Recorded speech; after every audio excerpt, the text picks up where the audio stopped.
Olá pessoal, tudo bem? Espero que estejam todos bem aí, né? Hoje vamos dar continuidade à nossa disciplina e para a aula de hoje nós vamos trabalhar com dois momentos específicos, tá?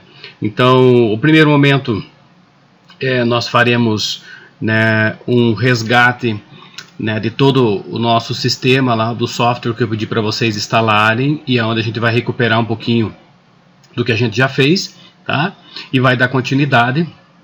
Vamos avançar um pouquinho no programa e na sequência eu vou falar um pouquinho sobre orçamento empresarial, o que finaliza a aula. No entanto, vocês terão ainda a avaliação para ser cumprida, tá certo? Então vamos lá, vamos assistir a aula, né, e ver o que a gente pode resgatar e aprender de novo aí dentro dessa nossa condição aí pandêmica, tá? Só para lembrar, ontem saiu um documento que vai estar também anexo aí no material de vocês, que deixa claro, né, que nós vamos ainda mais um mês ainda dentro dessa condição de aula EAD, tá? Então a gente vai ter que se esforçar um pouquinho mais aí para dar conta de todo o nosso circuito, tá ok? Então vamos lá, vamos dar sequência à aula, valeu?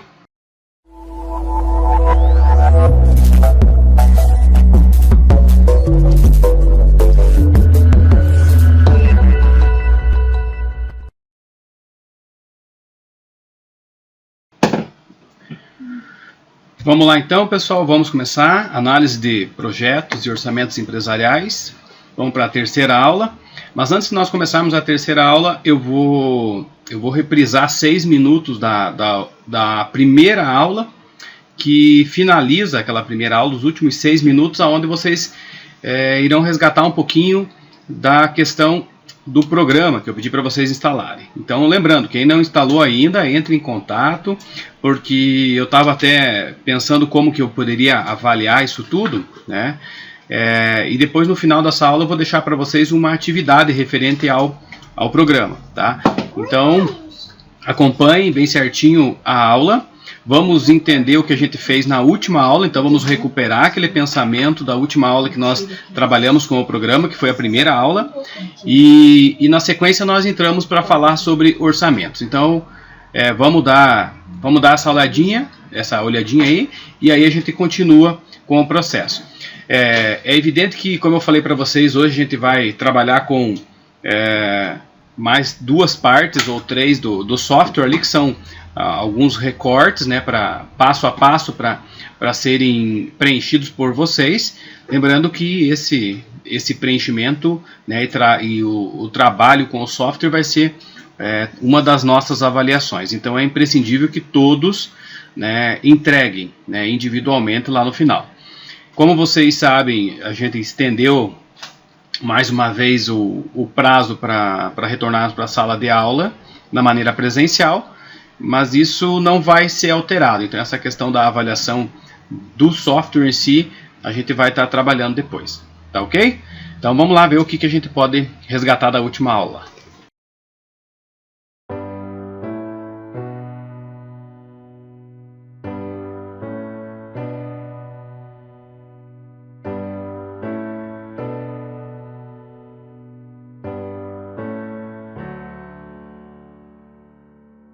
Bom, o que nós fizemos então na primeira aula foi instalar o programa. Passo 1, instalar o programa. Passo 2, fazer o cadastro lá com o CPF, tudo certinho, vocês estão lembrados disso. E agora, depois de preencher toda a estrutura, nós entramos e começamos a preencher o sumário executivo, lembram? O primeiro item nós não preenchemos, porque ele vai ser preenchido depois no final, né, sobre o resumo. Então eu preciso ter todo o plano montado para depois preencher o resumo. Nós colocamos os dados dos empreendedores, né, que é cada um de nós, e a empresa já ficou aqui inclusa nesse processo. Então está aqui a minha empresa, sou o único sócio, tem ali o meu perfil e assim por diante. Criamos uma missão para a empresa, que é a razão da empresa existir.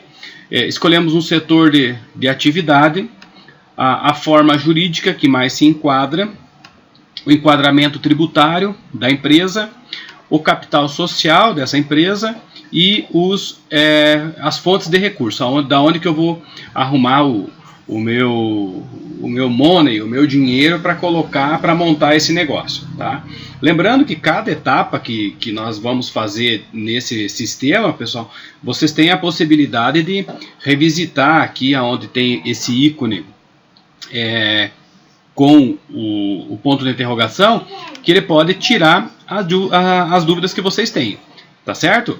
Então, cada tópico ele é quase que intuitivo, né? Então não tem muita relação explicativa, né, em todos os dados aqui. Mas o que é importante? É importante que vocês assimilem que por ser algo tão simples, ele acaba não sendo muitas vezes efetivado e é deixado de lado toda essa etapa. E quando você fala, por exemplo, de planejamento, quando você está falando de planejamento, na pior das hipóteses, o que se espera é que você tenha um plano de negócio elaborado. Para que isso é relevante? Para que a gente possa entender um pouquinho para que lado ou para onde a empresa possa estar caminhando, tá? Então, espero que vocês tenham feito essa primeira parte. Quem não fez, retoma, faz essa parte, porque é imprescindível. Lá no final vocês vão ter que gerar um relatório disso tudo para mim, tá? E eu, já imaginando que possa ter acontecido algum probleminha, provavelmente vai pedir partes desse processo logo, tá ok? Então quem não instalou, instala. Quem já instalou, dá sequência no processo, e aí a gente vai dando mais uma investida aí nesse software, tá ok? Hoje nós vamos falar agora sobre análise de mercado, plano de marketing e plano operacional, tá ok? Então nós vamos falar sobre essas 3 etapas e depois nós vamos falar sobre orçamentos, tá ok? Então vamos dar sequência aí a essa estrutura, beleza? Tudo certo? Vamos lá.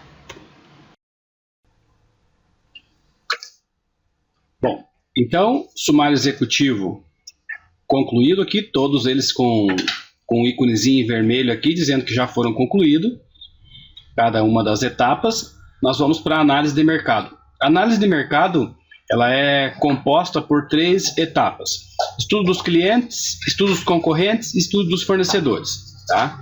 Então, nós vamos ver cada um deles em separado. Começando pelo estudo dos clientes, o que se espera que seja notificado agora nesse momento aqui é referente ao que você espera ou o que você tem como perfil de cliente para a tua empresa ou para o negócio que você pretende montar, tá? Quando nós falamos dessa interação, né, entre o público-alvo e o que você espera do público-alvo, é porque, vamos pensar o seguinte: se você quer vender caneta, você tem que pensar quem que vai comprar caneta. Porque você lembra que tudo que nós fazemos, nós temos que, de certa forma, sanar um problema no mercado. Se olhar agora para o cenário que nós estamos vivendo agora, nunca se imaginou vender tanta máscara como está se vendendo. Então é difícil você prever que você montar uma fábrica de máscaras há 2 ou 3 meses atrás iria dar um bom resultado. E agora fazer máscara em casa já virou motivo de ser empreendedor hoje. Então o indivíduo compra uma máquina de costura, compra um pouco de pano, né, um pouco de elástico e mete bala, faz um monte de máscara para vender. Então se tornou empreendedor do novo cenário, do novo mercado aí, motivado pelo Covid-19. Tá? Mas muitas empresas tiveram que se adequar ou conseguir enxergar um novo cliente que antes não tinham percebido. Então o perfil do cliente aqui, a ideia é que tem que ficar claro quem que pode ser os teus clientes, qual é o interesse desses clientes. E aqui eu já estou passando para a área do comportamento dos clientes, né? Então o que leva eles a comprar o teu produto, de que maneira que eles vão ver uma finalidade para aquilo que você está oferecendo, né? Aonde esses clientes estão. Então aqui, se você clicar nessa abinha, como eu já expliquei na outra aula, qual é o tamanho do mercado? Claro que tudo isso é subjetivo, não subjetivo, desde que você faça uma análise SWOT, que você faça, né, todo um estudo desse mercado. faz pesquisa, corre atrás para identificar qual é aonde que você vai vender. Vai vender União da Vitória, vai vender Cruz Machado, vai vender General Carneiro, aonde você vai vender? Ou vai vender em todas essas cidades.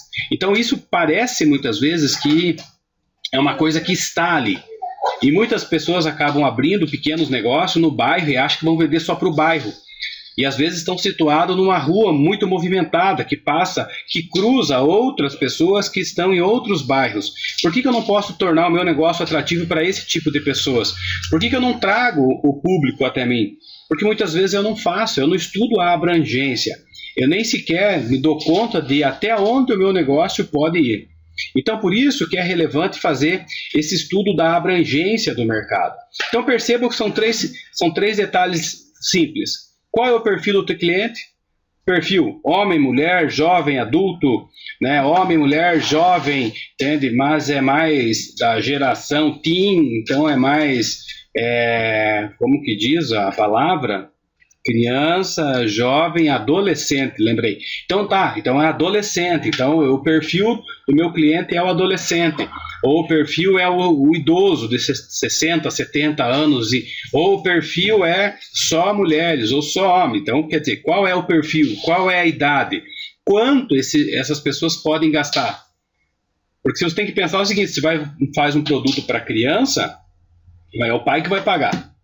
Então, quer dizer, será que o pai pode pagar? Mas você vai ter que começar pela criança até chegar no bolso do pai. Então, como que vai ser feito toda essa tratativa, tá certo?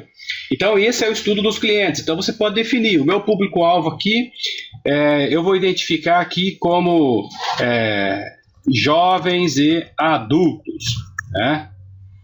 Qual é o comportamento desses clientes, né?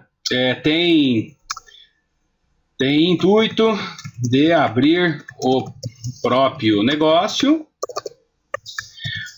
ou gostariam de se tornar gerentes nas empresas que eles atuam, tá? Porque isso aqui pode ser um norte que a cada momento você vai revisitando. Então, o planejamento ele não é algo engessado, né? Ele é algo que você vai escrever e volta e meia tem que dar uma olhadinha.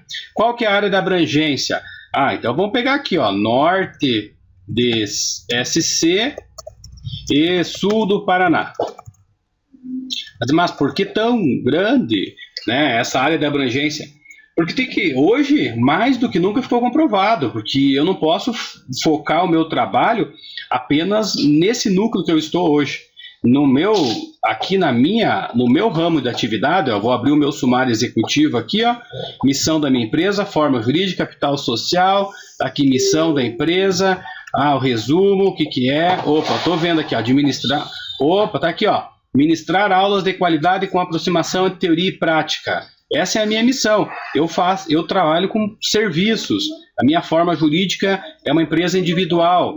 O meu enquadramento tributário, meu capital social, a minha fonte de recurso.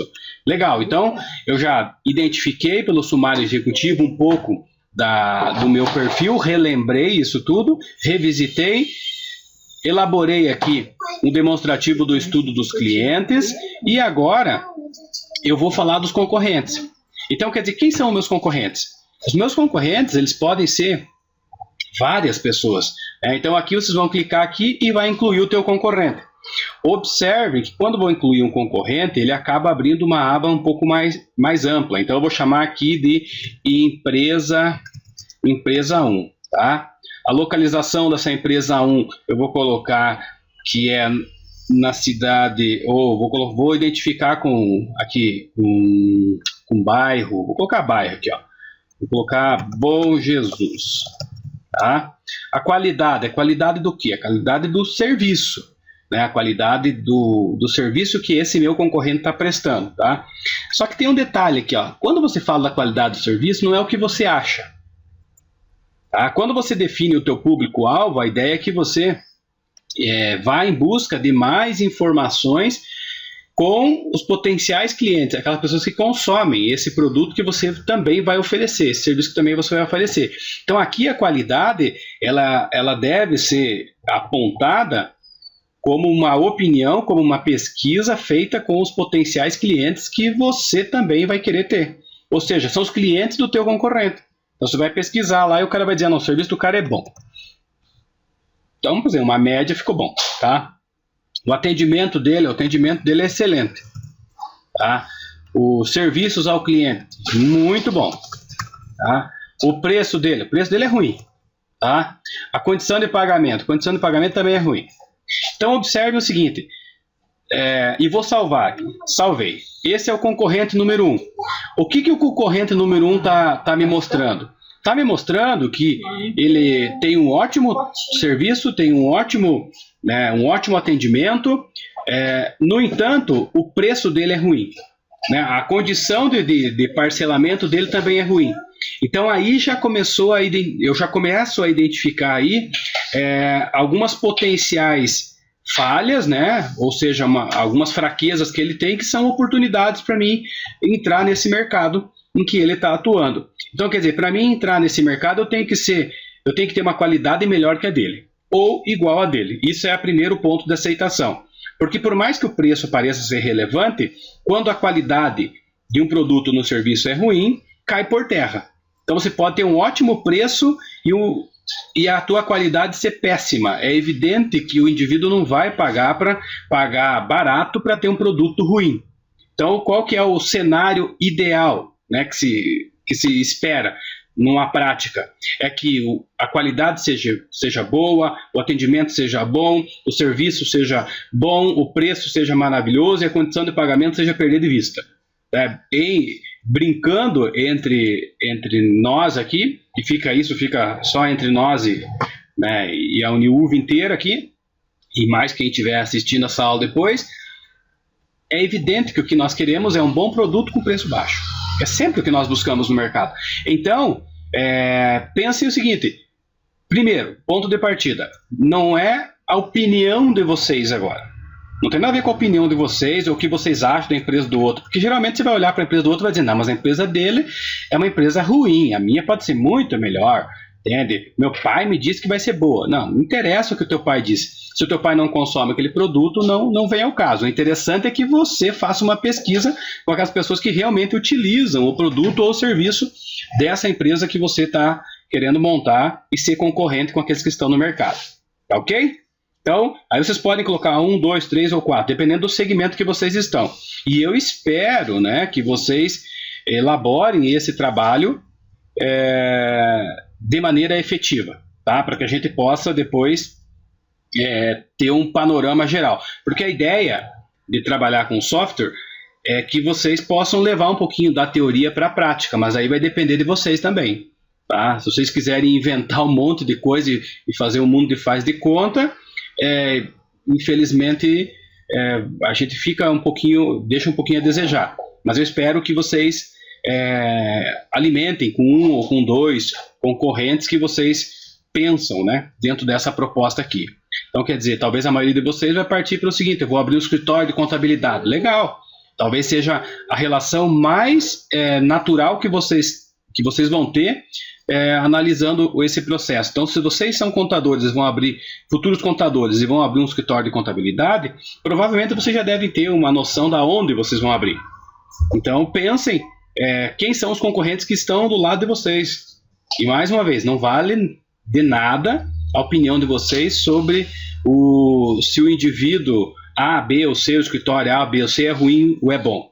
Principalmente se você não utiliza o serviço dele, fica difícil você julgar, né, essa condição. E o terceiro, aqui, ó, voltou aqui, ele pediu para incluir os concorrentes aqui, e vejo que depois que você inclui os concorrentes, eu acabei esquecendo de passar para vocês aqui, ele já pediu, poxa, mas você não concluiu. O que é a conclusão? A conclusão eu vou colocar só um ponto aqui, tá? Mas no caso de vocês, seria essa análise que eu acabei de fazer, tá? Ou seja, os meus concorrentes são muito fortes na qualidade, na entrega do produto ou do serviço. Então eu tenho que ser bom nisso. Então você conclui isso sendo uma base, tá certo? E aí nós vamos para o estudo dos fornecedores. Da mesma maneira que foi com os concorrentes, eu vou incluir aqui os fornecedores. Quem são os meus fornecedores, né? Daquilo que eu preciso, tá? Nós poderíamos colocar aqui uma empresa X, eu vou colocar EMPX, e a EMPX está em Curitiba, tá? Ela vai entregar para mim materiais de escritório, entre outros, né? Eu não vou ser tão específico. No caso de vocês, quanto mais específico vocês forem, melhor. Mais uma vez, se é um escritório de contabilidade, tem todo, né, um artifício ali, tem inclusive prestadores de serviço que vão trabalhar para vocês, que vão cuidar da rede, que vão cuidar do software, que vão cuidar do servidor. Então, tudo isso entra nessa condição aqui. Então, a empresa A vai fornecer o serviço de tecnologia da informação, a empresa B é o software, a empresa C é os materiais de escritório e vice-versa. E isso vai fazer muita relação com a continuidade da aula, que vai falar sobre orçamento. Porque aí, se eu coloco aqui os meus potenciais fornecedores, é evidente que o orçamento vai partir desses fornecedores, tá certo? Então, o preço aqui, eu vou apenas elucidar aqui como um preço, o preço de mercado, ou seja, a situação dele é a mesma, o preço é a mesma de mercado. No entanto, a condição dele, eu vou colocar aqui 30, 60 e 90, né? Então, é uma condição já diferenciada. Se fosse a mesma condição que todo mundo vende, eu ia apontar aqui como uma condição de mercado. Isso é uma ideia, né? É uma dica para vocês. O prazo de entrega dele aqui, imediato. Então, legal. Então, eu tenho um fornecedor que está em Curitiba, que me alimenta o escritório com materiais de escritório e outros de tecnologia, coisa e tal. E também ele pratica um preço que é comum no mercado, todas as empresas praticam basicamente o mesmo preço. As condições deles, 30, 60 e 90, boas condições, e o prazo de entrega imediato. Esse cara supre a minha necessidade, tá certo? Então, salvei ele. Legal, salvo mais um fornecedor. Opa, eu quero ter um segundo fornecedor. Inclui um segundo fornecedor aqui, tá? Então, estudo dos clientes, estudo dos concorrentes, estudo do fornecedor. Tá? Então, nós concluímos aqui, ó, estudo dos clientes, já sei para quem eu vou vender, já sei o interesse deles em compra, já sei, né, a minha abrangência, sei quem são os meus concorrentes, A, B e C, tenho as minhas conclusões sobre eles. Tá? Lembre que quando eu aponto os concorrentes, eu identifico a partir da visão dos usuários do produto ou do serviço. E o estudo dos fornecedores nada mais é do que o estudo daqueles que vão alimentar a minha empresa com os produtos, né, os insumos que ela precisa. Tá certo? Tranquilo até aqui? Então vejam, é bem elementar esse estudo, porque ele fundamenta, né, a prática, né, da minha futura empresa. Vejam que se você for montar tudo isso, é claro que demanda um tempo, mas também demanda bastante atenção, pesquisa, análise e assim por diante, tá certo? Então, vamos para o plano de marketing. O plano de marketing, né, nós vamos estar falando de produtos e serviços. Então, eu vou estar especificando um pouquinho mais. Observe que cada etapa que nós vamos fazendo, nós vamos especificando um pouquinho mais do produto, um pouquinho mais do serviço, nós vamos falando passo a passo. Ao invés de eu pegar e montar todo um grande esquema, eu vou fracionando. Tá? Eu estou sendo cartesiano, estou pegando uma grande fração que eu chamo de empresa e separando ela e fracionando ela em várias pequenas partes para que possa ser analisado. A primeira tela aqui de produtos e serviços, aqui vamos acionar o nosso amigo aqui, lembrete. Então veja que ele diz aqui, ó, descreva os principais itens vendidos ou serviços prestados. E tem mais uma série de informações aqui que vocês podem ler depois com calma. Então eu vou colocar aqui serviços de aulas particulares, né? Consultoria, treinamento, e outros. Legal, então eu vou incluir um produto aqui. É produto? Não, mas eu não estou fazendo nada, eu não tenho um produto. Lembrem, produto sempre é, né, algo físico, tangível. É um serviço, eu vou colocar aqui um serviço que eu vou chamar de treinamento corporativo. E vou salvar isso. Vou colocar mais um produto, né? No meu caso aqui, eu vou colocar aulas de graduação. Lembrando que eu não dou aula, eu vendo, né? Então, coloquei aqui. Beleza, então eu tenho 2 produtos aqui. Ah, mas posso colocar um terceiro produto? Ou seja, você pode colocar 500 produtos aqui, tá? O que pode ser interessante aqui? Fazer uma série de referências, né? Quando você colocar aqui os principais produtos você faz um resumo e depois, na sequência, você pode incluir todos eles. Então, eu já tenho aqui alguns produtos. Agora eu vou para o preço. Vejam que aqui eu não vou descrever especificamente qual é o meu preço, o valor em si, mas qual é a estratégia de precificação que eu vou utilizar. E o que é essa estratégia aqui, ó? É o valor que o consumidor, né, está disposto a pagar pelo que a empresa irá oferecer. Lembrem que essa telinha que vocês têm aqui, ela está no ponto de interrogação. Sempre vai estar ali no ponto de interrogação e vocês podem consultar a qualquer momento. A precificação deve absorver os custos do produto. Custos, vocês tiveram aula lá com o Cachoeira e vocês conhecem muito bem sobre o assunto, né? Provavelmente alguns vão fazer TCC sobre esse assunto, de tanto que gostam. Tá? Então é o custo do produto ou do serviço e proporcionará o retorno financeiro desejado. Simples, né? Qual os custos para entregar esse produto ou esse serviço, mais o lucro que eu desejo, né? Perfeito. Ao avaliar quanto o cliente está disposto a pagar, então vejam que aqui começa a fazer sentido eu estudar ou fazer análise de mercado. Qual é a tua estratégia? Então eu vou descrever aqui, por exemplo, analisar o preço dos concorrentes. Essa é uma estratégia que eu vou estar adotando. Eu vou adotar uma outra estratégia aqui quando eu falo analisar o preço, vamos colocar aqui, ó, preço e prazo, tá? Preço e prazo sempre andam juntos, tá? Opa, prazo dos concorrentes. Isso é uma coisa que vem de encontro, né? E vou colocar aqui qualidade dos serviços. Vou colocar apenas esses 2. Tá? Pode ser 1, pode ser 2, pode deixar em branco, professor?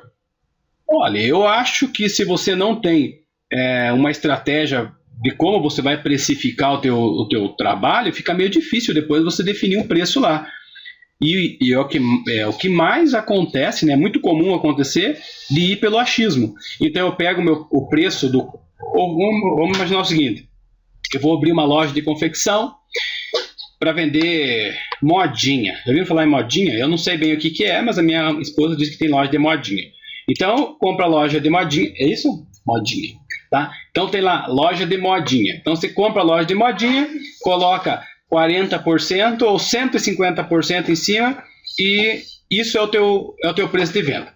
Se vai cobrir o custo ou não, é outra coisa. Essa é a Isabela. Diga oi, Isabela. Para os alunos. Aqui, ó. Opa, a Isabela tá aqui. A Isabela tá usando modinha hoje. Modinha. É moda. É moda. Então, o que acontece?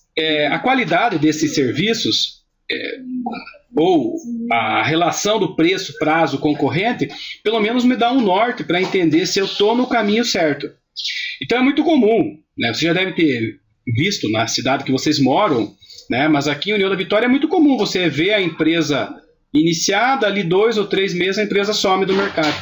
E aí, coitado, foi a crise, coitado, foi o Covid, coitado, foi, né, a chuva, coitado, foi o Iguaçu que está baixo, coitado, foi o Iguaçu que está cheio. Quer dizer, sempre tem um culpado, né? E nunca tem a causa exata. E a causa muitas vezes está nessa elaboração desse sumário executivo aqui, né, desse plano de marketing. Então, é imprescindível fazer esse estudo aqui um pouco mais adequado, tá certo? Beleza, terminamos aqui, vamos para estratégias promocionais. Como eu vou divulgar o meu produto? Eu vou colocar aqui, ó, eu vou divulgar pela rádio, eu vou divulgar pela televisão. Não, eu sou forte, não sou fraco nem vocês. Eu vou divulgar pela televisão também, tá? Eu vou divulgar aqui na Globo, televisão. Vou colocar Globo porque, por mais que o pessoal não goste, é a que todo mundo assiste. Então, o pessoal não gosta, mas assiste, é interessante, né? Então eu não gosto de uma coisa, vou lá e assisto aquela coisa. Eu vou colocar no Netflix também, que eu sei que tudo vocês veem. E aí, provavelmente, quem vê no Netflix lá vai comprar. Tá certo? Ok? Muito bem. Então, quais são as estratégias? Mas o que diz o nosso ícone aqui, ó? Veja, ó. Tá aqui, ó.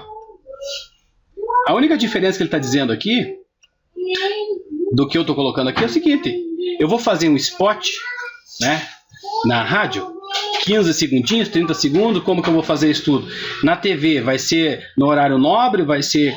no Netflix vai ser uma propaganda embutida dentro do Netflix, vai ser uma propaganda que está dentro, junto com uma propaganda do Netflix. Como que isso vai acontecer? Então tem que especificar isso aqui.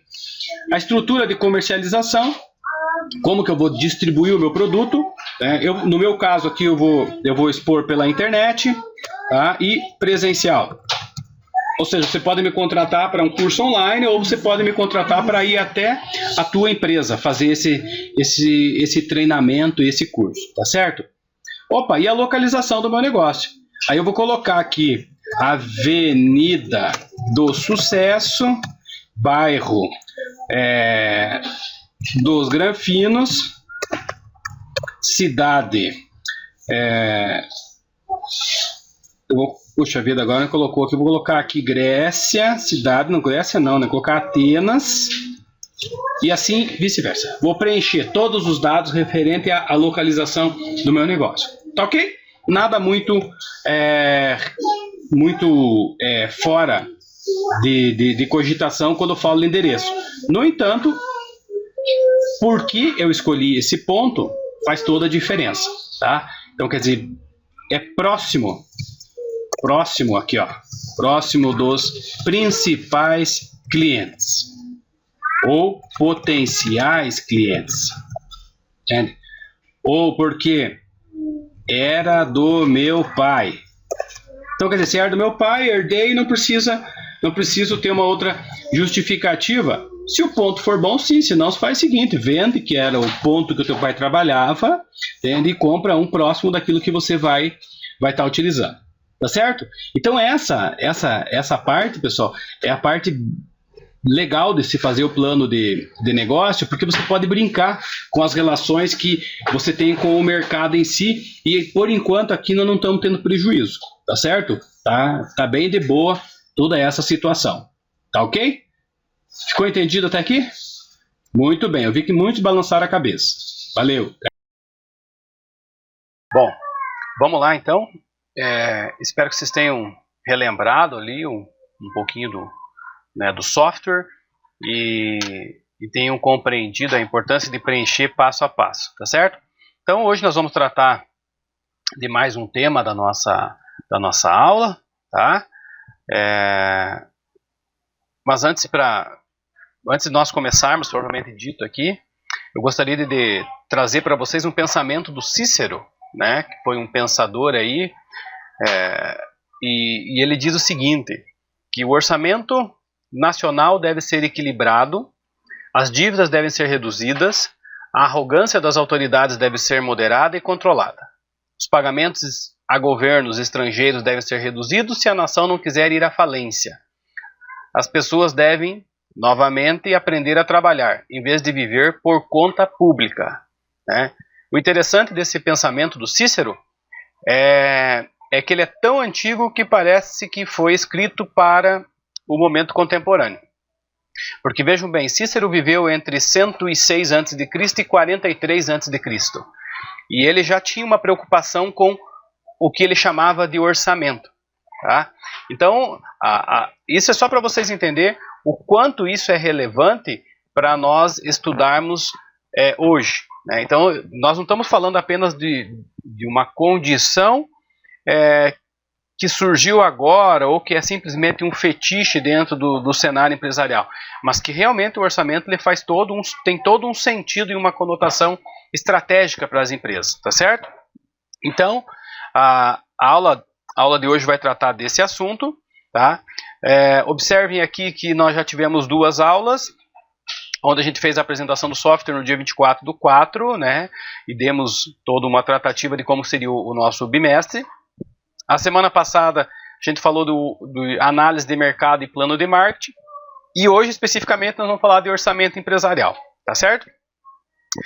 Também falamos um pouquinho, né, da análise de mercado e o plano de marketing dentro do software, tá? Então, eu dei uma mexidinha aí no nosso calendário para ajustar né, para que ficasse mais entendível para vocês. Mas não estamos fugindo do cronograma, simplesmente estamos adaptando o nosso cronograma, mas estamos no prazo. Lembrem que hoje, depois da aula, né, a partir das 22h30, vocês terão uma avaliação a ser respondida no próprio ambiente Moodle, né, da Uniub. Então, é pré-requisito para vocês ver as aulas e analisar o que nós temos, né, para ser analisado na plataforma. Eu deixei também para vocês na plataforma um texto complementar.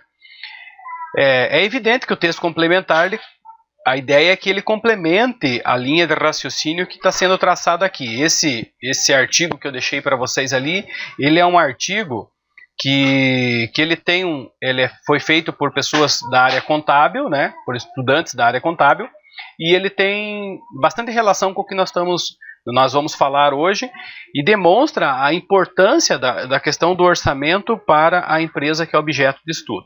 Tá ok? Então, essa é a nossa mecânica, né, a forma com que nós vamos estar trabalhando, e agora a gente dá início propriamente dito à aula. Tá certo?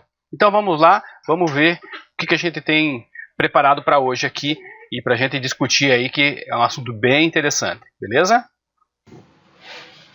Então, dando sequência aqui, eu preparei aqui uma visão geral assim do que diz respeito ao entendimento sobre o orçamento. Então, o principal objetivo da organização, como todos nós sabemos, lá, né, a ideia central sempre é gerar lucro a partir da questão de suprir uma necessidade de mercado.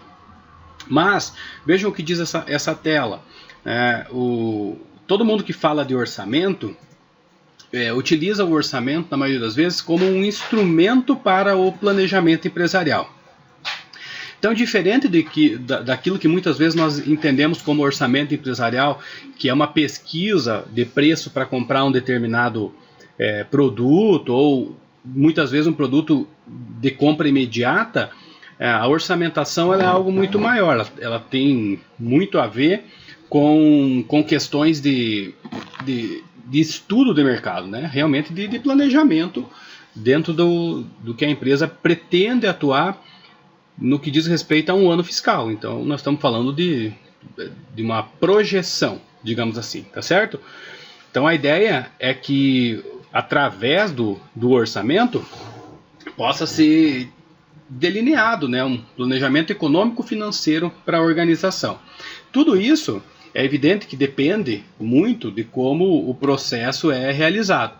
O orçamento, como o orçamento ele é projetado por período de um ano, ele depende muito do acompanhamento. Então eu vou apresentar para vocês aqui, depois de uma explanação sobre a questão conceitual, né, que como vocês têm toda essa noção já de orçamento, de outras disciplinas e até dentro da questão contábil, isso é muito enraizado, eu vou apresentar para vocês uma ideia de 6 passos que na visão nossa enquanto administradores acaba sendo algo bastante útil para essa perspectiva, tá? E o interessante é entender o seguinte, que o orçamento ele faz parte do planejamento da empresa e sim, ele interfere muito no resultado depois que ela venha a ter a partir daquilo que foi imaginado, né, daquilo que foi de certa forma analisado para ser realizado num período, num ano, né? Então ele é um ponto estratégico. Então estratégico ele é um caminho, né? Ele é um caminho. Estou dizendo que ele é o único caminho, mas ele é um dos caminhos que faz com que o processo aconteça. Tem uma definição do Catelli, que é uma definição bem interessante, que ele diz o seguinte, que os orçamentos devem expressar quantitativamente os planos de ação, refletindo as diretrizes, os objetivos, as metas, as políticas estabelecidas pela empresa para determinado período, que servem também para a coordenação e implantação desses planos. Então vejam, o Catelli ele é bem abrangente, ele praticamente define o planejamento estratégico a partir da questão da orçamentação.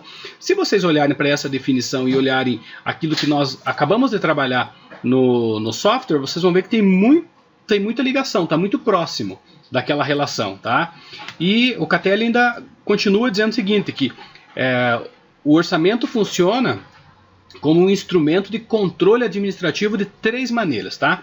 A primeira maneira diz o seguinte: como meio de organização e direção de um grande segmento do processo do planejamento administrativo.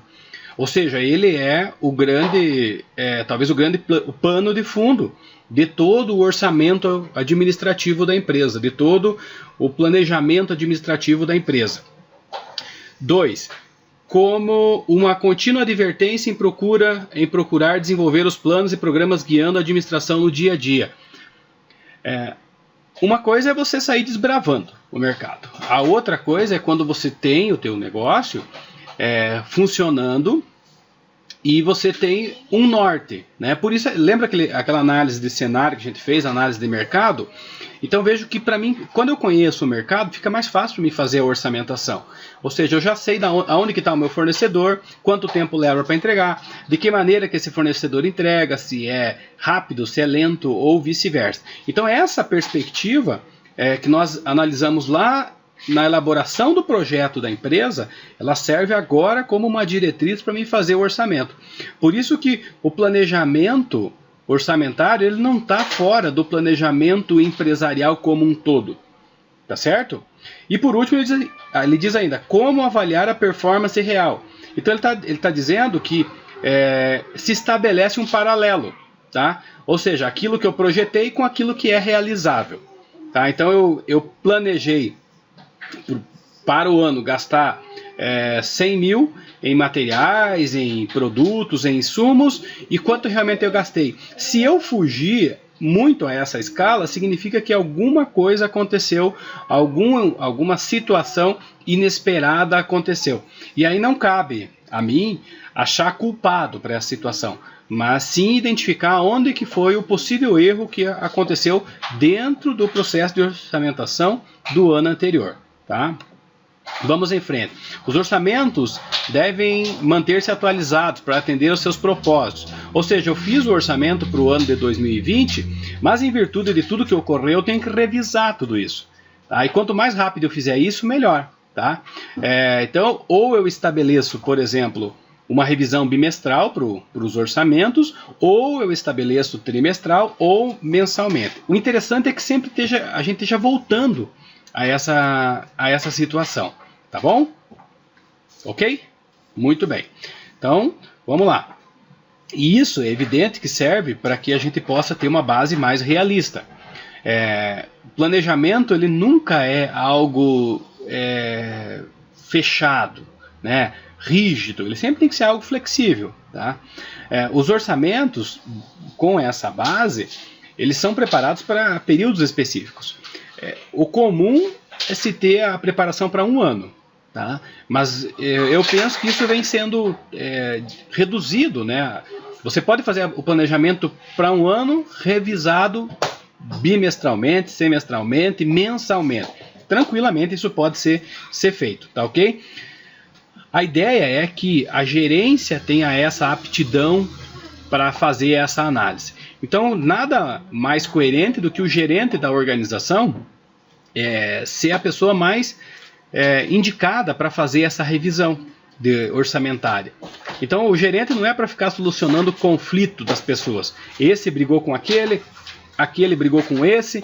Então, não é essa a ideia. A ideia aqui é que o gerente ele sirva como um staff, né, para a alta administração, para os donos da empresa, para que os resultados sejam mais efetivos, mais próximos de uma realidade.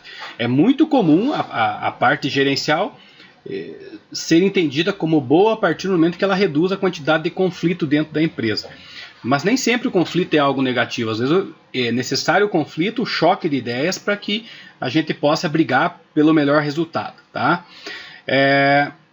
Requer 3 tipos de recursos para períodos diferentes. Vejam o seguinte.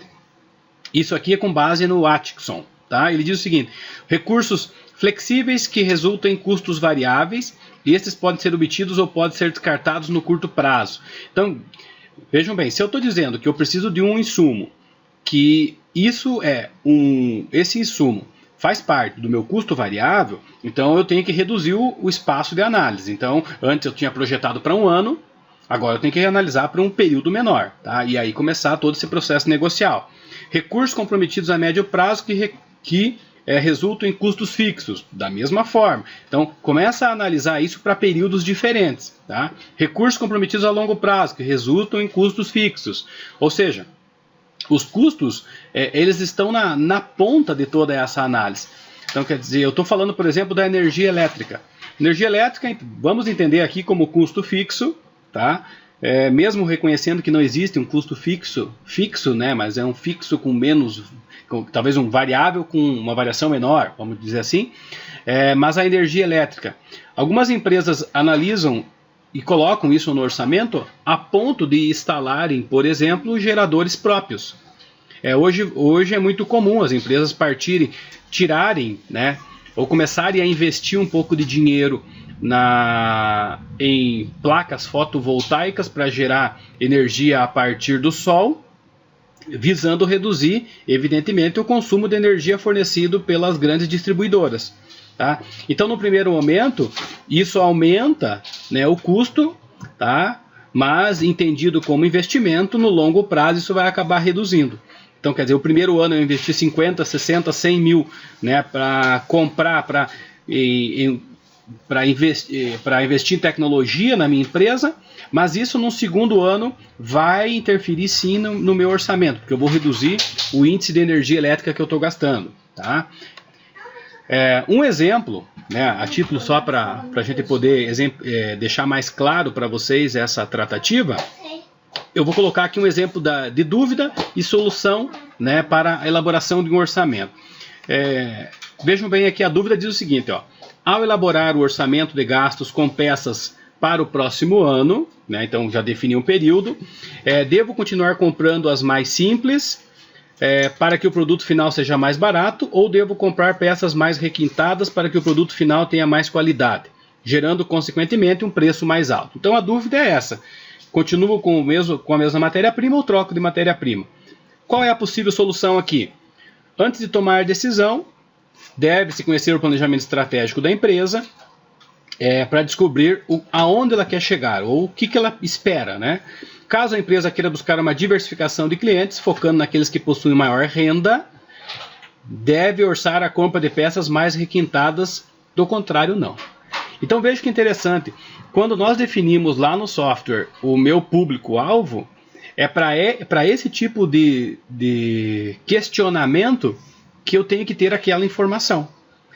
Então tudo que nós fizemos lá e tudo que nós estamos construindo lá tem muita referência com a maneira com que eu vou gerenciar a empresa.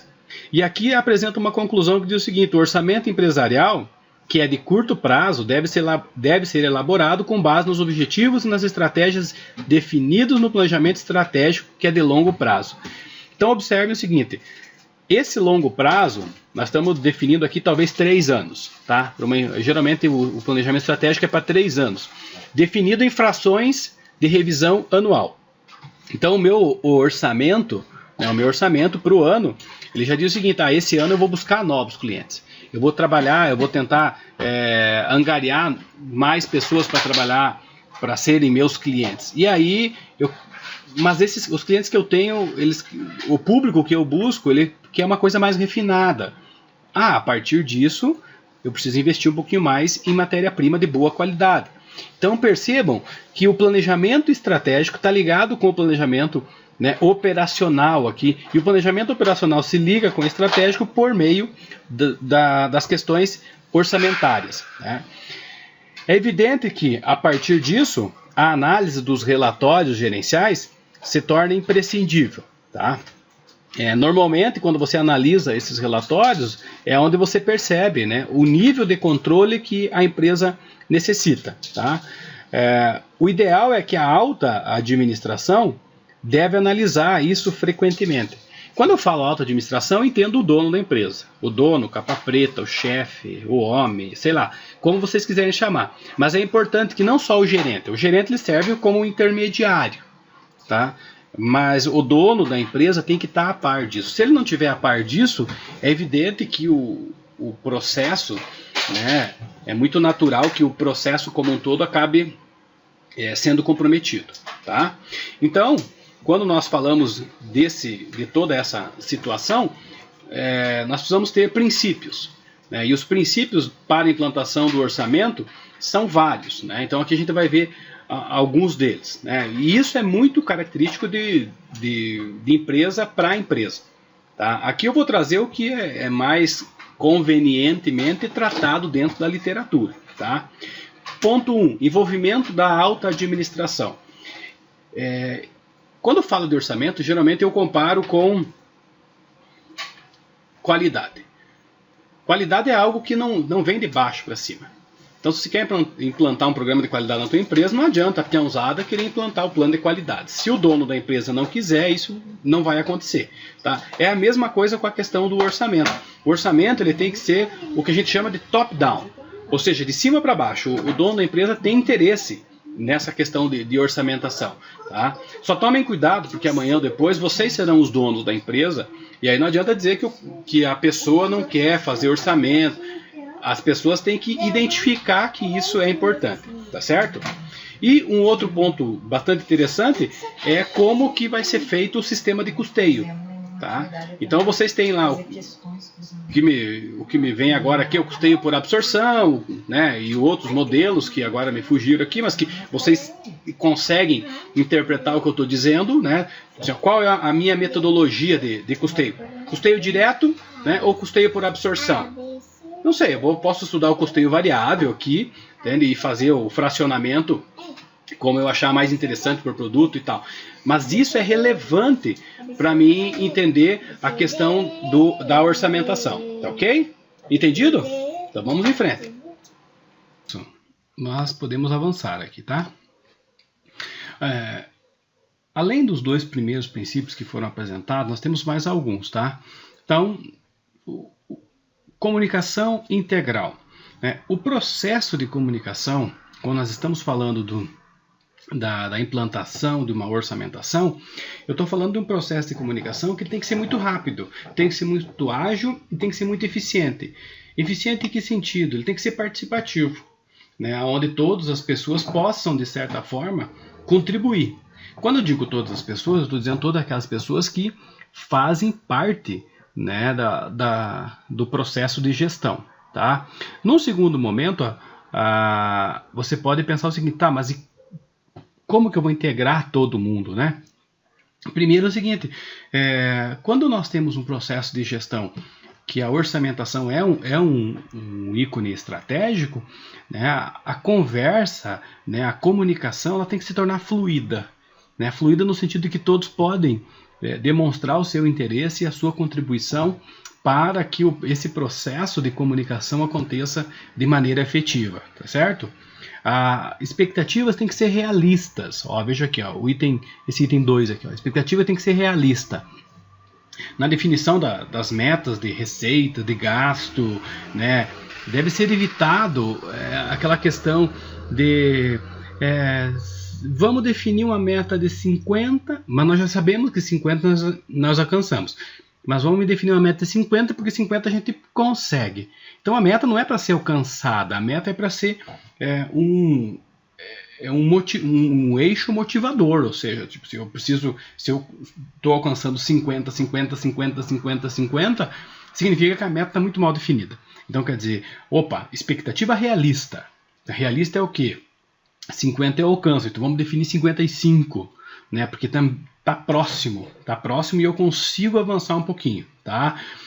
Isso evita muito do comodismo, evita muito do conformismo, vamos dizer assim, tá? Então o que a gente pretende, né, quando nós falamos de expectativa realista? É estar dentro do cenário que se desenha e não totalmente fora. Então pensem vocês o seguinte, quando anteriormente eu comentei que deve ser revisado, é porque quando não é revisado, foge muito à realidade. Por isso que as pessoas acabam dizendo assim, mas nós planejamos uma coisa e fugiu todo do nosso planejamento, fugiu todo ao nosso planejamento que nós havíamos planejado para o ano inteiro. Mas por que fugiu? Porque não foi revisado. Então planejamento não é algo fixo, entendeu? Tem que parar um pouquinho, analisar com calma, revisar, tá? Então primeiro não, já aqui nós estamos no item 3, ali está em 1, mas estamos no 3. Tá, primeiro, vou voltar aqui. Ó. Envolvimento da alta administração, sistema de custeio bem definido. Comunicação integral e expectativa realista. Depois, destacar as diferenças significativas. Né? Na comparação entre o que foi orçado e o que foi realizado, deve ser analisado as diferenças que são significativas, e não todas as diferenças. Ou seja, pequenas diferenças no processo, deu -3, -2, -10. Quer dizer, eu preciso ter uma faixa de tolerância. Vamos exemplificar isso aqui. Ó. Vamos imaginar o seguinte, que nós tenhamos projetado R$200 mil, né, em orçamentos, e chegamos a 210. Não é uma diferença significativa dentro desse horizonte, tá? Quem que disse isso? Não, eu estou definindo. Talvez para você seja, mas para mim 200 e 210 é uma diferença muito pequena para exigir todo um esforço de treinamento e análise, tá ok? Participação nos lucros, tá? O comprometimento e envolvimento dos funcionários serão muito mais significativos caso a organização desenvolva um programa de distribuição de resultados. Vejam bem, aqui nós estamos dizendo que a política de orçamento ela pode ser utilizada como um fator motivacional, no sentido de que se os participantes da minha empresa podem e de certa forma conseguem, né, interagir na medida do possível, buscar economia, buscar meios de melhorar, né, as questões produtivas da minha empresa através da orçamentação, da negociação e assim vice-versa. E lá no final do exercício eu acabo criando um programa que eles recebem benefícios por isso, pode ter certeza que as pessoas vão em busca disso. Elas vão em busca, né, dessa melhoria que você está propondo. Quais são os benefícios do orçamento, então? Se os princípios que foram apresentados eles forem seguidos, há uma integração de funcionários entre os departamentos. Legal, a galera não começa a discutir um querer ferrar o outro, né? O cara do compras está ferrando com o cara da entrega, que está ferrando com o cara do financeiro, tá? Então, quer dizer, há uma política integracional, tá? Segundo, dá uma delegada nos poderes da empresa. Ou seja, eu delego para o departamento de compras, o departamento financeiro, o departamento de produção, o departamento fiscal, todo mundo ficar preocupado com as questões dos custos da empresa e cada um faz a sua parte. Logo, né, a preocupação se torna uma constante dentro da empresa, né? Há uma avaliação mais detalhada do desempenho, né? Cada um acaba se preocupando com o seu setor e analisando os prós e contras que o seu setor acaba apresentando e, de certa forma, os resultados que ele tem, tá ok? Então, esses são alguns benefícios. Mas apresenta também limitações, né? Por quê? Porque o orçamento ele se baseia em estimativas, né? E as estimativas estão sujeitas a erro. Então é importante que nós tenhamos entendido, né, que ao mesmo tempo que ele tem os benefícios, ele também tem as limitações. Tá ok?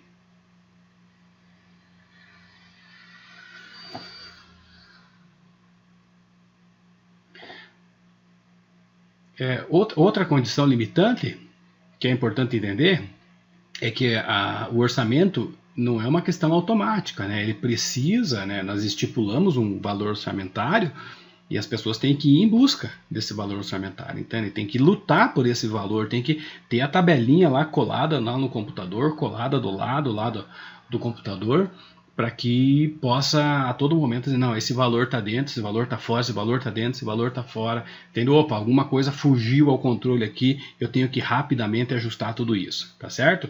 E aí, o que nós temos?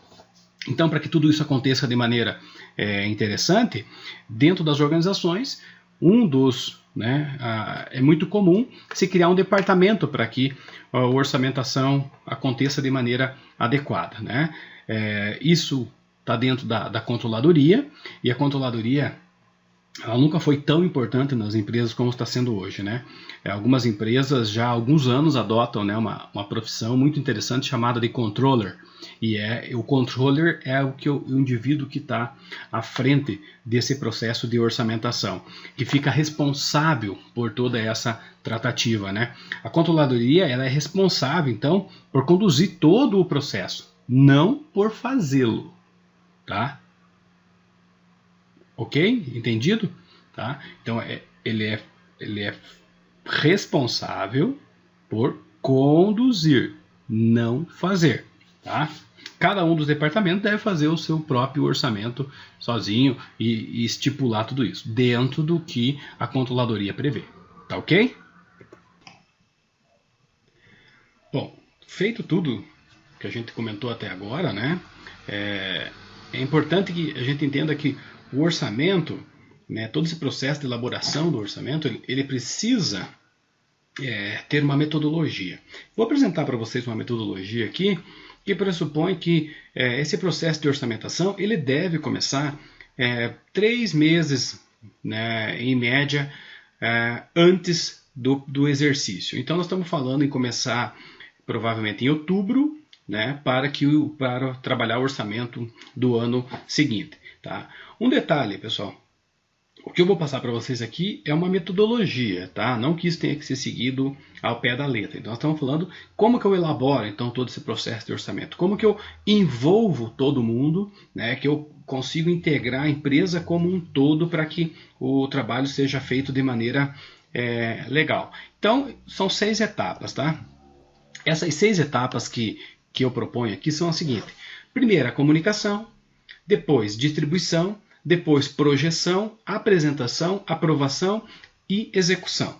Tá? Vocês podem ver que tem uma 7ª etapa ali, que depois no final vocês vão entender que eu chamei de acompanhamento. Tá? Mas a primeira etapa, ela está dizendo que a área de orçamento, ou seja, a área da controladoria, ela solicita ao departamento comercial a projeção de vendas para o próximo ano. Tá? E nessa projeção deve vir muito claro quais são as quantidades e quais são, né, os preços que vão ser praticados para aquele próximo exercício.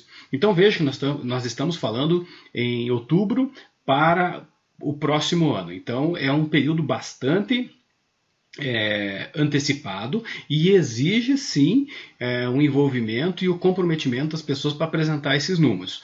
No segundo momento, aí nós vamos ter uma projeção de vendas. A partir do momento que a projeção de venda é repassada aos outros departamentos da empresa, esses departamentos começam a projetar os gastos com base na projeção de vendas. Então veja que interessante. Ao invés de eu partir de uma estimativa sem nenhum nexo com o mercado, a minha empresa tem que estar muito ciente do quanto ela vai vender. A partir do quanto que ela vai vender, os demais departamentos da empresa começam a projetar os gastos que terão em cada setor. Tá? A partir desse momento, o departamento de orçamento, ou seja, a controladoria, né, que eu estou chamando aqui, né, o controller, ele tem o papel de juntar todas essas informações, elaborar uma projeção de demonstração de resultados do exercício futuro. Tá? Então vejam, a partir do momento que eu tenho quanto eu quero vender, o preço que eu vou praticar, eu projeto isso para todos os setores da empresa, cada setor responsável por parte do produto ou do serviço que vai ser realizado no próximo exercício, projeta os seus valores. Com base no quê? Com base nas estimativas de aumento, custo, taxa Selic, ou seja, o que ele levar em consideração para apresentar os resultados ao controller. O controller elabora com isso um demonstrativo de resultado futuro, né? Um DRE, né, para o ano seguinte. Essa projeção é levada à alta administração e aí vai requerer deles análise e aprovação. É claro que a partir desse documento, a alta administração pode propor mudanças, né? Que com certeza isso ocorre muito comumente. E pode também ser negociado, né? Então, a partir de uma mudança que eles propõem, volta o processo para o chão de fábrica, volta o processo para cada departamento, e aí se discute troca de matéria-prima, troca de fornecedor, troca de transportador, e aí começa aquela dança, né, para ver aonde que os resultados mais se ajustam, tá ok? O próximo ponto é, depois de toda essa lapidação, monta-se um novo DRE e aí leva mais uma vez para discussão. Com a aprovação, ele é distribuído para todos os departamentos. Tá? E então aí a gente já chegou à 5ª etapa. Tá? Então vejam que é um trabalho, por isso que é um trabalho que tem que ser antecipado, porque são 3 meses de vai e volta, negocia, encontra novos fornecedores e todo mundo discutindo o que pode ser melhorado, né, para o próximo exercício.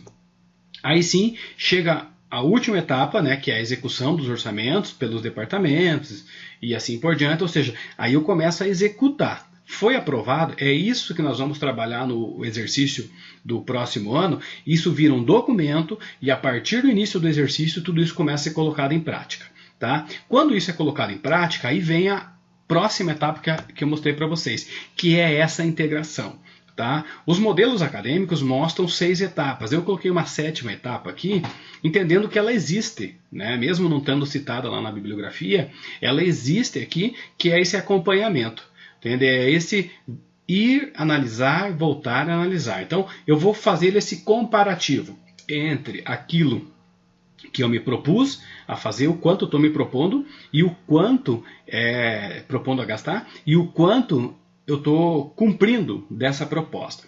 Então, eu crio uma espécie de compromisso quando eu coloco isso num documento. Tá ok?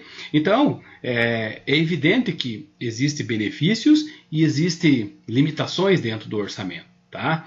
E aí, eu pergunto para vocês, né, finalizando toda essa nossa aula de hoje, caso você fosse o principal gestor de uma organização, mesmo sabendo das limitações que tem o orçamento, implantaria um processo orçamentário? Sim. Por quê? Não. Por quê? Tá? Porque isso para mim é muito relevante, né, essa resposta de vocês. Porque se vocês concordam com todo esse mecanismo, fica mais fácil nós entendermos o processo. Se vocês não concordam, entende? É interessante entender o seguinte, que se eu não concordo, eu tenho que propor uma nova metodologia. Tá? E eu não estou dizendo que o orçamento é o único caminho, mas ele é o caminho mais viável que se mostra até então. Então pense em você o seguinte, você é gestor de uma empresa, de uma organização. Você sabe das limitações, das discussões, do perrengue que vai dar para implantar um processo orçamentário. E depois de implantado, entende? Aí eu vou ter que levar ferro e fogo para tentar cumprir ele. Mas lembre, eu implantei, eu estudei. De outubro a dezembro eu estudei todo o orçamento, discuti, analisei. Legal. Implantei, definimos. Janeiro, eu estipulo que no final de janeiro nós vamos revisar o que aconteceu em janeiro. Aí em fevereiro eu reviso. Entende como? Então esse é o processo. Step a step, né? Passo a passo, degrau a degrau. Tá certo? Então, por gentileza, né? Se vocês puderem contribuir, eu não vou colocar isso como uma questão a ser respondida obrigatoriamente, mas eu gostaria muito de poder ouvi-los, né? Algum comentário. Pode mandar um WhatsApp, pode mandar um alô, pode mandar por e-mail, veja como vocês acharem melhor. Tá ok? Então, a nossa aula encerra por aqui hoje, tá? Só apresentando aqui o nosso quadro. Observe que nós hoje estamos dia 15/5, tá? Concluímos, né, o nosso cronograma. Vocês terão agora esse material disponível, né, uma leitura complementar, um pequeno questionário a ser respondido no ambiente Moodle, tá?